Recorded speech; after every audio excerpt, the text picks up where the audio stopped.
Istilah Ahlussunnah wal Jamaah yang sering sekali diklaim oleh berbagai kelompok Islam sebagai identitas mereka.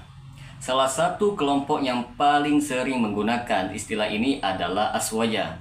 Namun, pertanyaan penting yang harus kita jawab adalah apakah benar Aswaja sebagaimana dipahami dan diamalkan hari ini merupakan pewaris sejati dari Ahlussunnah wal Jamaah sebagaimana yang dimaksud oleh para ulama salam. Untuk menjawabnya kita perlu mengkaji. Yang pertama, definisi Ahlussunnah wal Jamaah menurut para ulama. Yang kedua, sejarah kemunculan istilah Aswaja. Yang ketiga, perbedaan Aswaja dan Ahlussunnah wal Jamaah dalam aspek akidah, ibadah, dan manhaj. Bagi teman-teman sekalian yang penasaran dengan kelanjutan dari pembahasan video kali ini, maka tonton terus video ini hingga selesai agar kita menemukan fakta yang sebenarnya.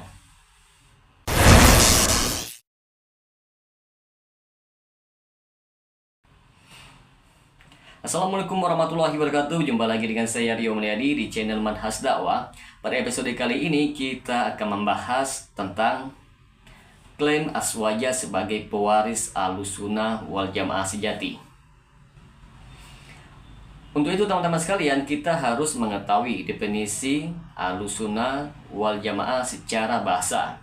Ahlussunnah berarti orang-orang yang mengikuti sunnah, yaitu jalan Nabi Muhammad SAW. Sedangkan al-jamaah berarti kesatuan umat Islam di atas kebenaran. Secara istilah, Ahlussunnah wal Jamaah adalah orang-orang yang berpegang teguh kepada sunnah Rasulullah SAW dan para sahabat beliau, baik dalam akidah, ibadah maupun muamalah, sebagaimana yang dijelaskan oleh Ibnu Taimiyah di dalam kitabnya Al-Majmu' Al-Fatawa. Teman-teman sekalian, di antara kriteria utama Ahlussunnah wal Jamaah ialah yang pertama, akidah tauhid yang murni. Tidak ada penyimpangan dalam memahami tauhid seperti mencampur adukan tauhid uluhiyah dengan perbuatan syirik. Yang kedua, berpegang kepada sunnah Nabi Muhammad SAW. Tidak menambahkan atau mengurangi syariat berdasarkan hawa nafsu. Yang ketiga, mengikuti salafus shalih. Pemahaman agama yang diambil dari generasi sahabat, tabi'in, dan tabi'ut tabi'in. Yang keempat, berada di atas manhaj nubuwah, menjauhi bid'ah dalam agama dan mengedepankan dalil. Adapun dalil-dalil tentang karakteristik Ahlussunnah wal Jamaah yang harus kita ketahui bersama ialah dalil dari Al-Quran, dan berpeganglah kalian semuanya kepada tali agama Allah dan janganlah bercerai-berai. Quran Surat Ali Imran ayat 103. Sedangkan hadis Nabi Muhammad SAW,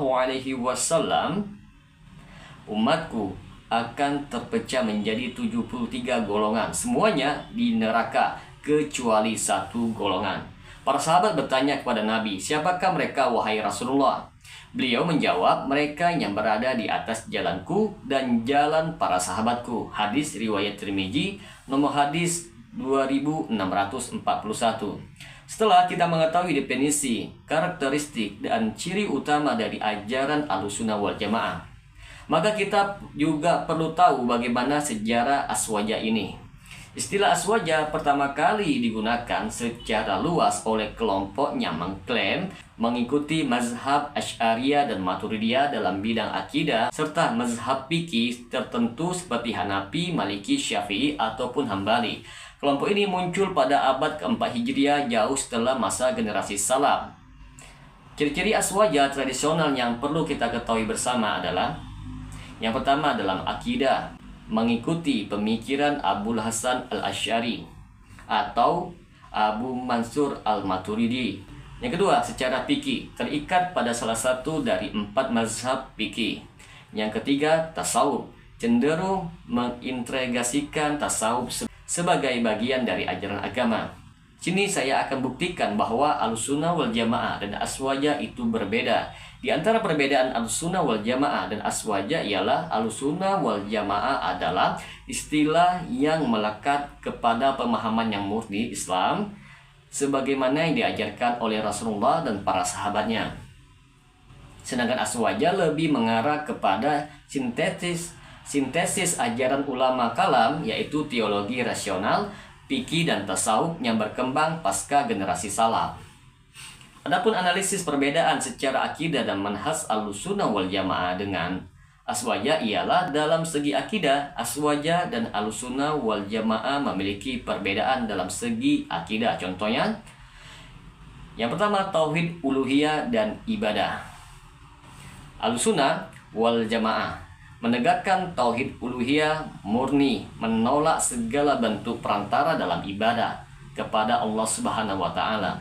Sedangkan aswaja sebagian membolehkan tawasul, istighosah dan ziarah kubur dengan keyakinan yang sering sekali menyimpang dari tauhid yang murni. Yang kedua, sifat-sifat Allah Subhanahu wa taala. Ahlussunnah wal Jamaah menetapkan sifat-sifat Allah sebagaimana yang disebutkan di dalam Al-Quran dan As-Sunnah tanpa takwil, tamsil ataupun ta'til.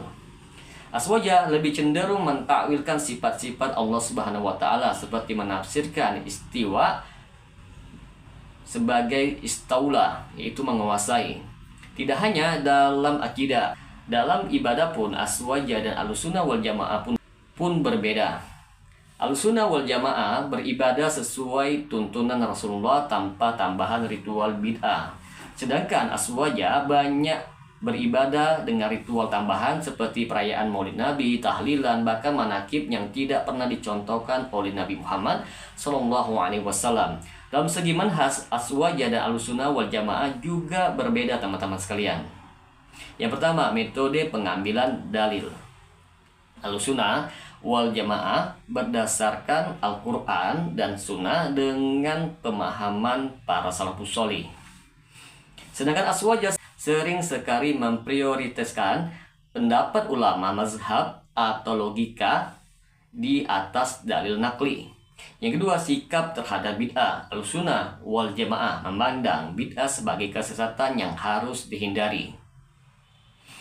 Aswaja mengadopsi konsep bid'ah hasanah meskipun bertentangan dengan dalil hadis. Setiap bid'ah adalah kesesatan. Hadis riwayat Abu Daud nomor hadis 4607. Teman-teman sekalian, di sini akan kita bawakan dalil bantahan terhadap klaim aswaja. Yang pertama, dalil dari Al-Quran. Maka apakah mereka mencari agama yang lain dari agama Allah, padahal kepadanya lah berserah diri segala apa yang di langit dan yang di bumi. Quran Surat Ali Imran ayat 83. Yang kedua, dalil dari hadis. Barang siapa membuat perkara baru dalam urusan kami ini yang bukan darinya, maka ia tertolak. Hadis riwayat Bukhari nomor hadis 2697 dan Muslim nomor hadis 1718. Teman-teman sekalian, di sini akan kita bawakan juga pendapat ulama, di antaranya Imam Malik. Imam Malik rahimahumullah berkata sebagaimana yang dinukilkan di dalam kitab Al-I'tisam yang ditulis oleh Imam Asy-Syatibi. Beliau mengatakan, barang siapa yang membuat bid'ah dalam Islam dan menganggapnya baik, maka ia telah menuduh Nabi Muhammad SAW mengkhianati risalah. Maka dapat kita simpulkan di sini teman-teman sekalian, berdasarkan kajian di atas, klaim aswaja sebagai pewaris Ahlussunnah wal Jamaah tidak sepenuhnya dapat diterima. Ada perbedaan yang signifikan dalam akidah, manhaj dan ibadah antara Ahlussunnah wal Jamaah yang sejati berdasarkan pemahaman salafus sholeh dengan aswaja yang sering sekali terpengaruh oleh pemikiran kalam, tasawuf dan bid'ah. Sebagai umat Islam, kita harus berhati-hati dalam menisbatkan diri kepada Ahlussunnah wal Jamaah. Kunci utamanya adalah kembali kepada Al-Quran dan Sunnah dengan pemahaman generasi salafus sholeh. Semoga dengan sedikit penjelasan ini dapat memberikan manfaat bagi teman-teman sekalian, dan apabila channel ini dapat memberikan manfaat bagi teman-teman sekalian, silakan subscribe dan share. Semoga bermanfaat. Assalamualaikum warahmatullahi wabarakatuh.